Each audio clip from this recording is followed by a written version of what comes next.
Welcome back. All right, quick news of the day video for all you fine people on the internet for your Thursday, February the 22nd. And starting off with Montreal. So going into the game tonight against Pittsburgh, another reason to watch, maybe so. They have claimed Colin White on waivers from the Pittsburgh Penguins, and he will be in the lineup tonight against the Pittsburgh Penguins. So makes his debut against the team that waived him. Maybe he gets a goal, maybe he doesn't. We'll see what happens. They've waived Gignac in response. We'll see if he clears. I would think he probably does. The Tampa Bay Lightning have also waived Alex Barré-Boulet. I was a big Barré-Boulet supporter last year. I think it was last year. This year he has been much quieter. Totally understand why he's being waived in this case. Barré-Boulet at his peak, very, very good offensively. Understand, defensively maybe not quite as crisp. But this year it just hasn't quite been there. So I would expect him to clear waivers, as he usually does. Every now and then he gets claimed. So last night, Auston Matthews, kind of a big night. And having that big night in front of his parents and in Arizona, it just feels like that's probably the best place to have that celebration that's not Toronto. So he reaches 50 goals in his 54th game. He is the fastest since Mario Lemieux back in 95-96 to reach that mark when Lemieux reached it in 50 games. 95-96, that's where scoring was starting to come down and we were getting into the dead puck era, and Mario Lemieux didn't care. But for Auston Matthews, he is the fastest U.S.-born player to reach 50 goals, breaking his own record, which he shared with Kevin Stevens, of 62 games. So now it's Matthews and Matthews alone, and we'll see if he can get 50 and 50 at a later date. But he's on pace for more than 70 goals this year. I wouldn't be surprised if he gets there. He just wills the puck into the net. It is remarkable to watch. And what's remarkable with Matthews, it's not just his talent, it's the consistency, that consistent effort. And then, of course, anytime Matthews does anything, the consistency of the internet to say, yeah, but what about the playoffs? I'm worried they don't do anything in the playoffs. And okay, but we're not there yet. There's an 82-game regular season, so what guys do in the regular season still matters. But, so Matthews, I think the 50 goals in 54 games, that's a pretty amazing run.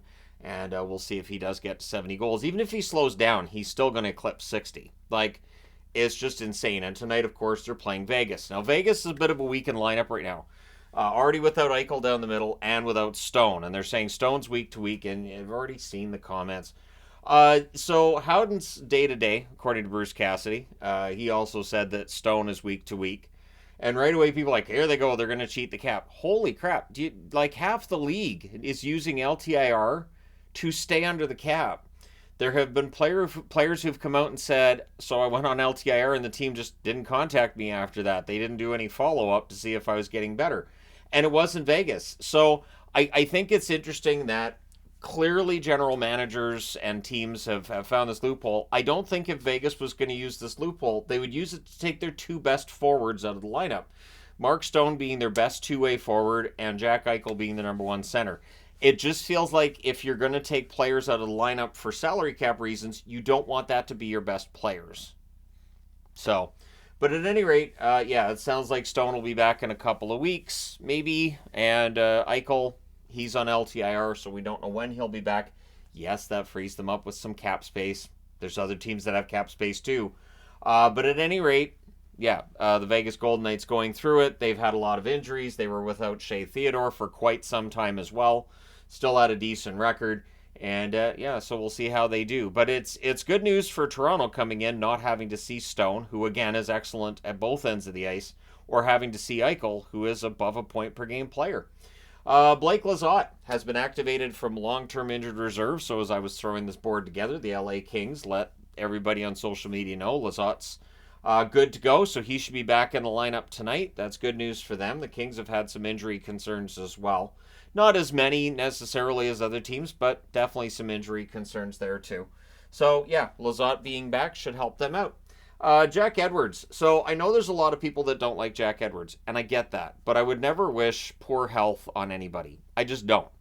And Jack Edwards was talking about how his speech has slowed and it's sometimes slurred. I haven't talked about that in reviews.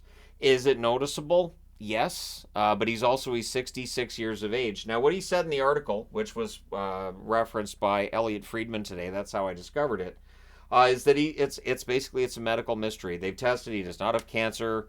He's not had a stroke. He doesn't have he doesn't have dementia. He doesn't have any of the things you would think of that could cause his speech to be a problem. And he's going through speech therapy every day, including game days, and he is doing his best to improve it. But it's basically he's not processing certain words very well.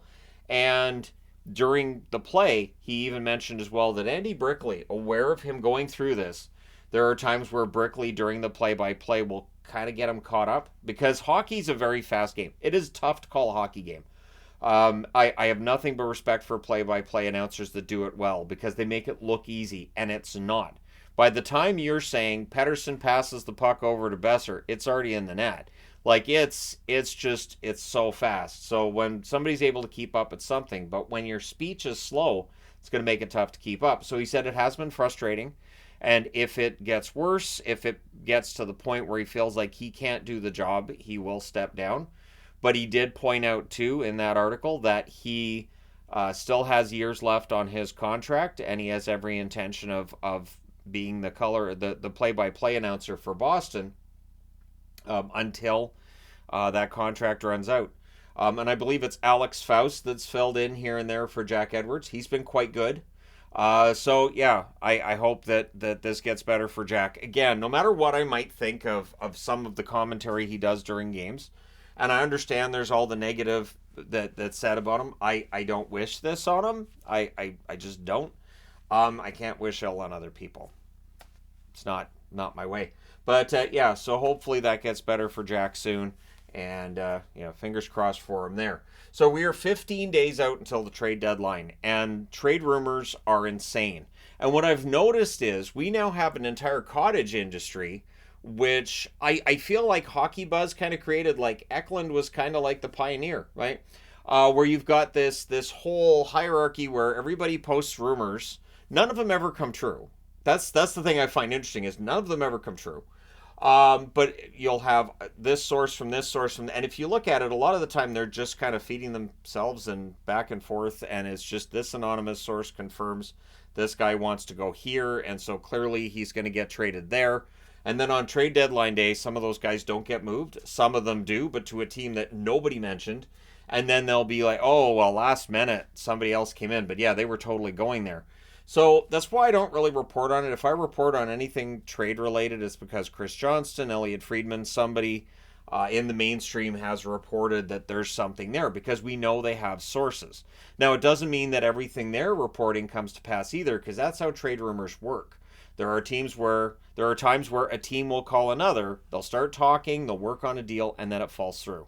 The recent example being the New Jersey Devils, Calgary Flames, and the possibility of Jacob Markstrom going to New Jersey, and it didn't end up happening, which I think Flames fans are probably pretty happy about, to be honest, because Markstrom is easily the best of their three goaltenders. And if you want to see them make the playoffs, you want to make sure the best goalie sticks around. But it is odd to me that we have this entire industry now, and I get the Facebook pushes like, oh, we think you'll like this page, and I'm like, it's one of those trade speculation pages. No. And I get the recommendations for videos on YouTube, and I get, recommendations on any other media accounts that, oh, you might want to follow this. I don't, because the trade speculation gets insane. And again, it's going to be a young player, a roster player, and a first-round draft pick for anybody important. If they're really important, it might be multiple first-round draft picks. And outside of that, it just is merely that speculation. So I do have the live stream on NHL trade deadline day. We will be doing that again this year. That normally runs for hours, about 3 hours in total, and it's usually a lot of fun. And then after that, for the people speculating on trade deadlines for cap hits and whatever else, then they have to pivot, and then they have to pivot to the draft. They'll pivot to free agency. They will pivot to, okay, so these guys didn't move at the deadline. When are they going to get moved? And it just, I feel like that would get exhausting. I just do. And that's coming from somebody who makes videos almost every single day of the year. I feel like that would get kind of exhausting, because, if I did a video tomorrow on, say, Tyler Myers. Oh, the Canucks are going to trade Tyler Myers. Well, then when it doesn't happen, Like, I couldn't. I just couldn't. I just can't. So, anyways, yeah. So I'd be interested to know your thoughts. I wanted to discuss this today because we're 2 weeks out, so I can imagine this is only going to get worse. This is going to get to be more and more of a deal, and a lot of these trades that people talk about just aren't happening. My favorite of all is this team is in on so and so, and then a month later, actually they've fallen out now. Now it's these teams that are in on so and so.